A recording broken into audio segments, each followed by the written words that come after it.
আমরা যারা married women তাদেরকে যদি জিজ্ঞেস করা হয় তোমার কাছে সবথেকে শান্তির জায়গা কিংবা প্রিয় জায়গা কোনটা, আমরা নির্দ্বিধায় বলে দিতে পারবো যে আমার কাছে সবথেকে প্রিয় জায়গা আমার বাবার বাড়িটা, অর্থাৎ আমার নিজের বাড়িটা। কারণ এইখানে এসে আমাদের কোনো ফর্মালিটিস করতে হয় না। যখন মন চাই ঘুমিয়ে যেতে পারি।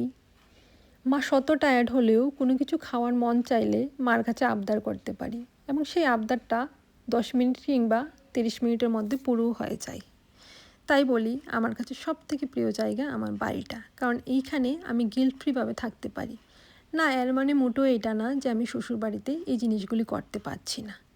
শ্বশুরবাড়িতেও করতে পারছি, কিন্তু কোনো দিন যদি শ্বশুরবাড়িতে একটু দেরি করে ঘুম থেকে উঠি, কেউ কিছু না বললেও আমার নিজের থেকেই একটা গিল্ট ফ্রি হয়, যেটা নিজের বাড়িতে হয় না।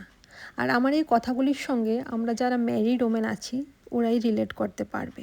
তোমরা যদি সত্যি রিলেট করতে পারো আমাকে কমেন্টে জানাবে, তাহলে আমি বুঝতে পারবো আমি একা নই, তোমরাও আছো।